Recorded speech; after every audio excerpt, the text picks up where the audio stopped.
Hello, this is Martin Carkson, Communication Studies Professor at Colorado State University and the founder and director of the CSU Center for Polarization. This is video 2 in an introductory series of 3 videos titled kind of Wicked Problems in Wise Cities, overview of the wicked problems perspective and deliberative engagement. So the introduction to it is on the first video that kind of sets things up a lot more. So I'm going to get right to it here, get back to the slideshow. And what this video is about the second main point I'm making across the 3 introductory videos, which is the bad news of digging into social psychology and brain science to help us understand why we're so polarized, why it's so difficult for us to have the kind of conversations we need to have.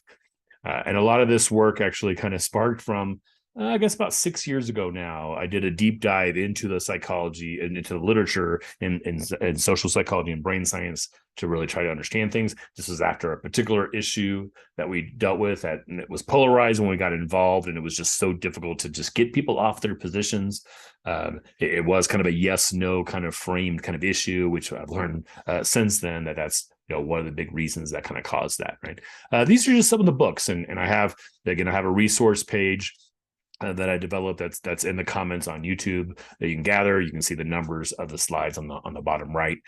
So pictures of all these books if you want to dig into.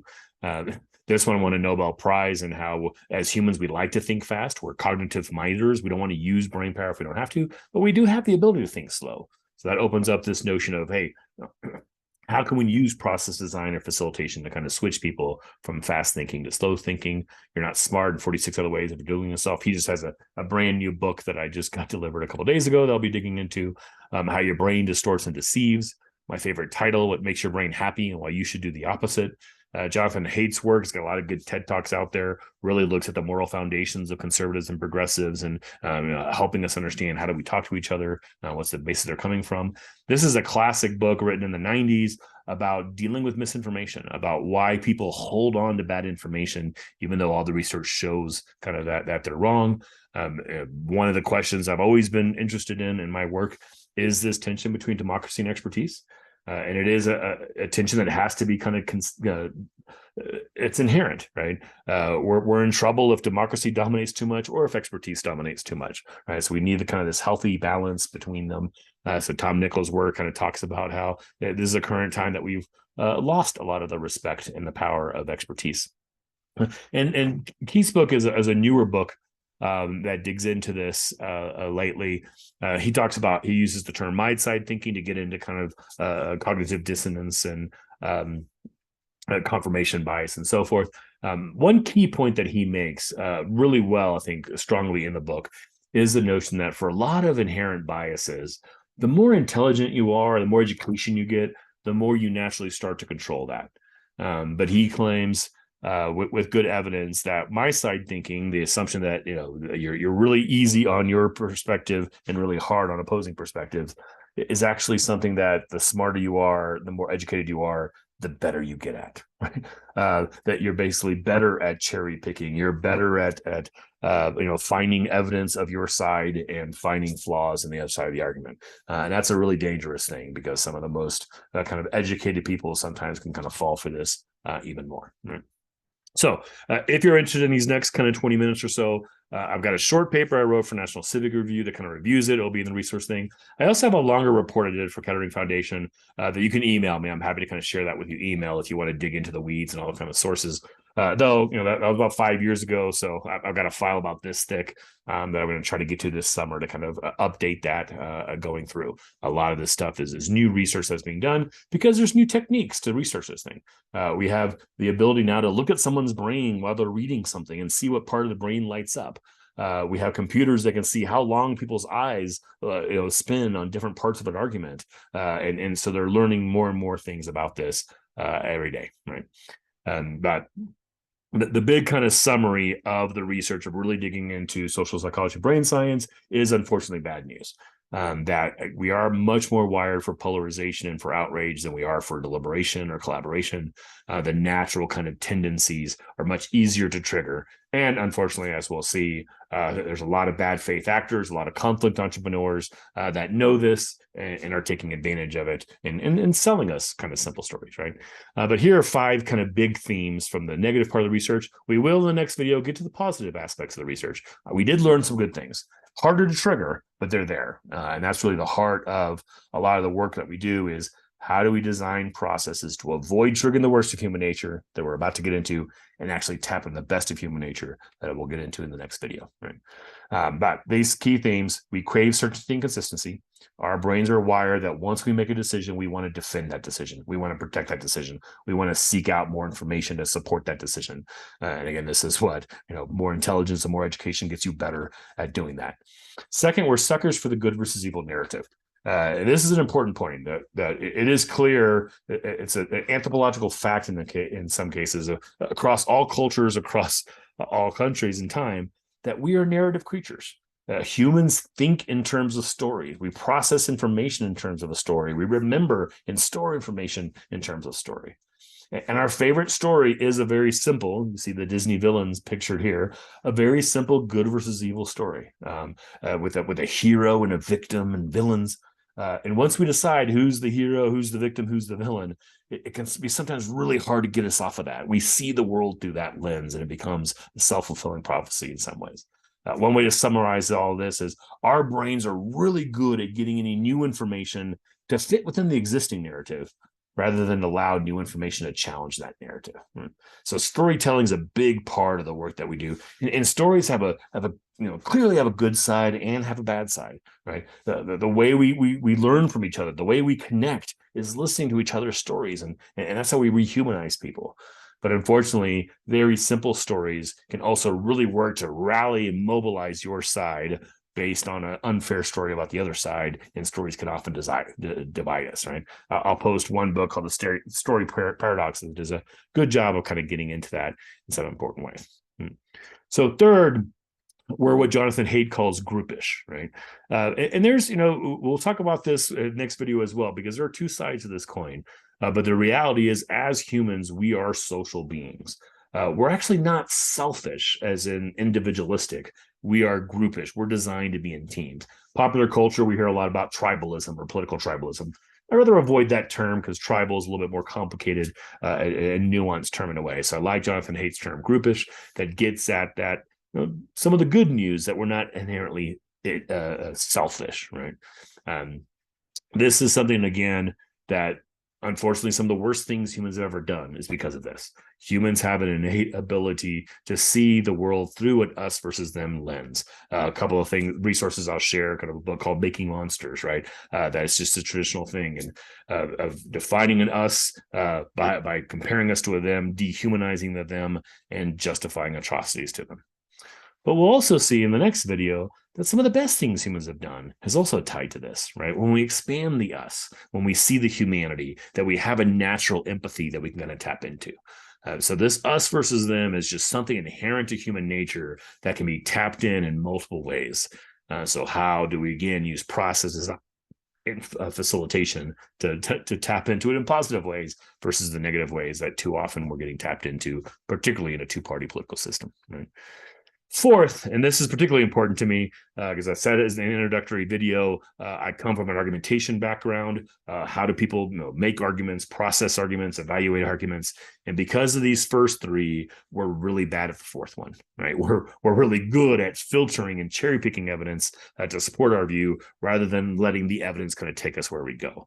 This one's so important to me that in my research, I really kind of dug into this quite a bit and kind of laid out a model of these stages of motivated reasoning. And the concept of motivated reasoning is that we're motivated to think in a certain way. We like to think we're motivated for accuracy or for truth or for goodness, right? But the default of our brain is we're motivated to protect our team, right? To protect the decisions that we've already made, so we feel good about ourselves. So these stages are chronological. They kind of build on themselves. When I initially developed this about 5 years ago, the terms on the right side were pretty new to most people. They were new to me. Then we had the 2016 campaign, which in some ways was motivated reasoning on steroids. So a lot of these terms you're probably familiar with, right? But the first stage is, we have a lot of biases on what we even expose ourselves to. Where are we getting our information from? Who are we having conversations with? So y'all have all heard of select exposure, echo chambers, and media bubbles. Though I will say, some research pushes back on that. So sometimes the power of this is exaggerated, but certainly there is something there. There's, a subset of the population that really kind of gets its news from just individual sources.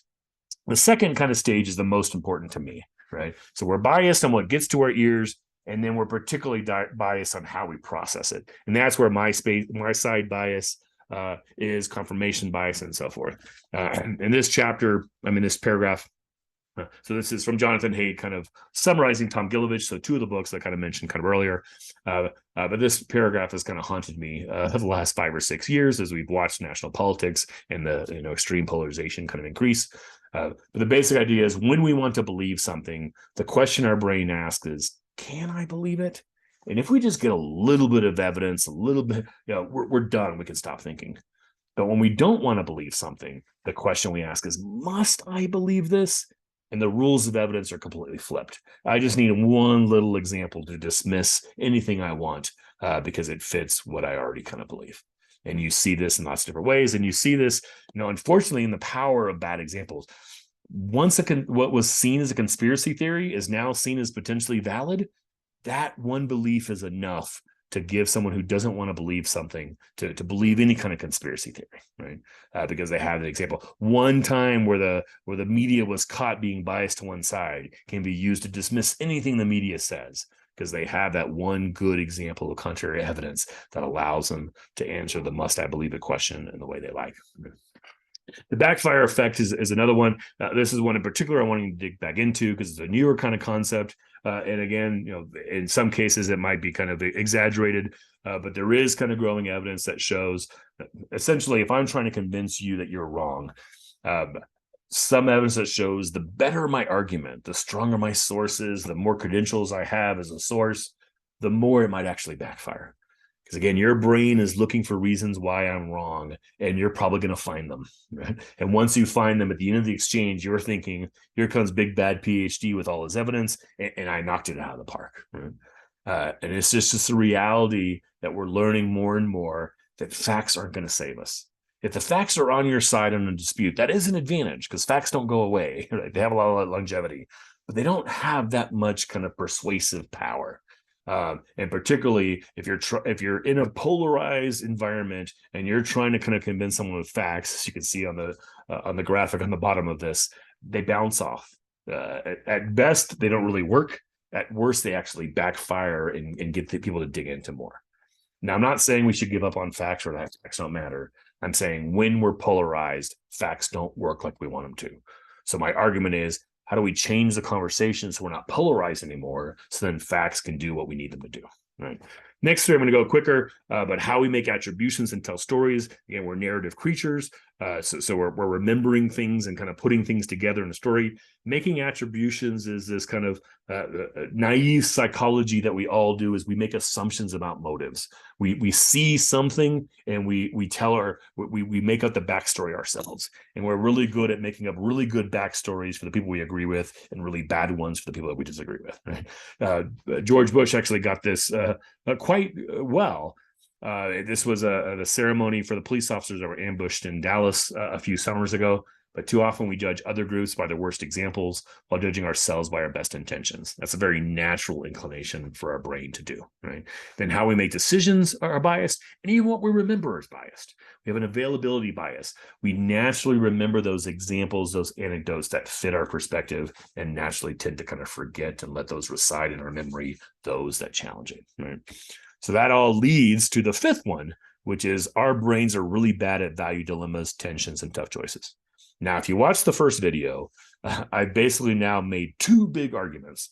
The first video is the best way to look at tough issues is through a wicked problems lens, which focuses inherently on the value dilemmas, tensions, and tough choices, because that's the work that we have to do to take on these issues. And now I've clearly made the argument that our brains are very much wired not to do that. So that's going to be a challenge. That's something that we have to figure out ways of getting people to do something that their brain's naturally not going to want to do. Right? So that's just kind of the individual, the brain science, how we're wired, why we get so polarized. Then we take that individual person and put them out into the real world. So the next model I'm really developing is what I call the vicious cycle of the exaggerated polarization. I highlight the exaggerated there because some of the good news is we're not nearly as polarized as we think. Right? A lot of the polarization is exaggerated. A lot of the polarization is manufactured. The good news, most people that do the work that I do, which is bringing people together face to face across perspective, that polarization can often kind of be melted away pretty quickly with a good process. Right. That being said, we seem very polarized, and sometimes that perception is enough reality to undermine a lot of things. So this model, take what we just did, those individually developed subconscious bias, the blinders that people have on, and get stronger and stronger as they kind of find evidence that they're right. Then they go out in the real world and they have a conversation with someone with an opposing set of blinders. And it often doesn't go well, right? Another TED Talk I'll link in the resource kind of page by Catherine Schultz's work does a lot of research on how do we react when people tell us we're wrong, right? Short version, not well, right? But she goes through she talks about these 3 stages that we go through. That the first stage is this ignorance assumption. We just assume they think I'm wrong because they don't know what I know. They're just unaware. Ignorance seems like a nasty word, but it just means, unaware. They don't have the information. So we educate them, right? We share with them. We tell them why we're right, but they don't change their mind. Right. So then we have to upgrade to the second step, the idiot assumption. Right. So now they have the information. They're just not bright enough to understand the implications of why that's so clear that I'm right. Right. But even that isn't strong enough long term. Right. Maybe that person is bright in so many other different ways. It's just this politics thing that they're off on. So she argues that the third step is we go to the evil assumption. Evil is a big word here. Right. But I think really the argument here from the second to third step is we're making assumptions about motives. We're making an attribution. Our brain is basically telling us they know I'm right, but they refuse to admit it because they've got some hidden motive, hidden goal in a way. Right? When that happens, as a communication professor, communication breaks down. If you're assuming the person that you're arguing with has hidden motives, is refusing to yield to the force of the greater argument, there's no reason to have a conversation with that person. And the fact that half of our country can't have a conversation with the other half bodes really poorly for democracy to kind of continue. Third, we have what I've called the Russell effect. It's primarily from this meme from Bertrand Russell. Like most internet memes, doesn't quite get it right. In the paper, I dig in a little bit more, and there's actually a combination of quotes from 3 different people. Some recognize some aspects of this from the poet Yeats, but the overall idea is one reason the polarization seems so exaggerated is because the loudest voices are often the most polarized. People, if you're certain, if you know you're right, you're pretty willing to walk up to that microphone and be active on Facebook and have bumper stickers. If you see nuance, if you see the tensions in things, if you see the world through a wicked problems lens, there's not as much of a place for you to express yourself, right? And then on top of this, we have what Amanda Ripley calls conflict entrepreneurs. There's people, again, that are taking advantage. They probably don't believe the world is so simple, but framing the world in simple ways with the heroes and the victims and villains is lucrative to them. It gives them money, it gives them power, it gives them status in some ways. And those are often the loudest voices. So that's some of the work that we need to do is deal with that. And then we get into, once we understand how our brains work, we start looking at our institution and our processes, and we see some of those problems. So the internet, which is wonderful in so many different ways, allows me to share this video across the world. But the internet also is very much, social media in particular, designed to take some of those negative quirks of human nature and just exponentially just explode them, right? It's so easy to gather around like-minded people. It's so easy to share kind of the worst examples of the other side and the best examples of yours. And the cherry picking kind of process is just so powerful, right? That so many conversations are insulated. It supports kind of the idea of the filter bubbles, right? And then our overly adversarial political system. There's a lot of the early work I did. I won't go through all these bullet points, so pause if you want to kind of read them. But the bottom line of this slide is, once you know how our brains are wired for polarization, and then you look at a 2-party system with winner-take-all elections, you see how, unfortunately, the system really brings out the worst in human nature. And sadly, a lot of the founders understood this. You read the Federalist Papers, right? You hear Washington as farewell address, the concerns about factions, the concerns about parties, but we still kind of fell into that, right? And you see in particular kind of the third bullet point here is, we have this sad realization that this kind of zero-sum two-party kind of political kind of framework tends to reward bad arguments and punish good ones. And the issues that we're dealing with are already tough enough already that, put that lens on top of it, it makes it even worse.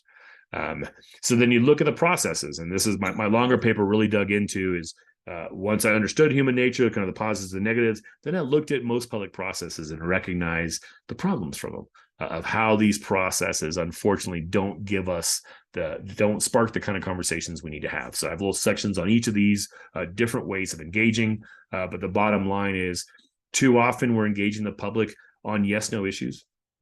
I can tell you, if you're having a public meeting about a specific kind of policy idea, and really the role of the public is to show up to support it or be for it or against it, they're walking in the room with their mind already made up. Their brains are off. They're there to defend their perspective. It's not going to be a useful conversation, right? So many of these processes, a public hearing, a city council comment time, all these other different ways, primarily you're providing opportunities for individual group expression. People that already have an opinion formed, already probably have their blinders on to come and express it, but basically talk past each other, right? And that does give a lot of power to entrenched and organized voices, those that have a good email list that can keep people to show up and give an impression of a majority, give an impression of lots of voices. And the most important point, which is going to be the focus really of the third video, these processes have little or no effective interaction. People aren't talking to each other. They're not learning from each other. They're not engaging the tensions. They're not trying to be creative. So this is the problem with, I'd say probably 95% of our public processes is a poor process design, right? And then lastly, the media, particularly national media, local media, we just started a huge project a couple of years ago on deliberative journalism to try to change this, for local journalism to reimagine itself as a particularly deliberative kind of resource. But generally, if media, particularly as it's struggling with a new financial model, if they have to kind of carve out subscriptions and carve out an audience, then there's a natural incentive to give the audience what they want, which is going to be simple stories with heroes and victims and villains. And that divides us even more. And clearly our national media is, very partisan now, giving each side what they want, right? So this negative feedback loop, which just draws us more and more into polarization, have some pretty big implications. That so much of our politics just becomes anecdote wars, gotcha politics. We've developed this outrage industrial complex. Again, lots of people getting really, really rich, feeding us these negative, simple stories. There's a mean-spiritedness and a contempt to our politics that we really haven't seen before. A joy of seeing pain of the other side, of collecting their tears, which is something a little bit different. And it leads to that assumption of negative motives, that automatic assumption that, again, undermines our ability to have conversations, fuels conspiracy theories, which really are corrosive to the public, to the civic discourse. And most importantly, of all of this, we're spending so much time and energy in this game of politics that we don't have the time or the attention or the energy to take on real issues. We don't have the conversations we need to have to take on the real issues that we're dealing with. Now, last kind of slide on the second video, last of the bad news. I promise the third video is much more uplifting and positive because we do have tools to deal with this. But I do have to quickly mention, that experts aren't going to save us. There's growing arguments now, some in political science, that democracies maybe run its course, right? People are too easily manipulated. We've got 200 years of evidence in, and it kind of shows. While I agree with a lot of that, it's not to give up on democracy, it's to change how we engage democracy. And the alternative argument of saying, give it to the expert, let's experts decide. There's some problems there as well, right? There's, again, the dangers of experts dominating too much, just as now maybe we're dealing with experts not having enough power. But experts struggle with wicked problems just like the public does. An expert, by definition, knows a whole bunch about a little bit, right? Going back to the water slide, they might know a lot about one of those boxes, but there's no expert that can tell us how to rank those boxes, how to prioritize those boxes. Experts struggle with values because you can't see them, you can't empirically kind of count them in some way. And the heart of wicked problems is engaging the values and the tensions kind of between them. So we need experts. Experts give us good information, help us make better decisions. They need to be on tap, not on top. But just that notion of relying on experts to be the ones that get us out of this, unfortunately, that's not going to happen.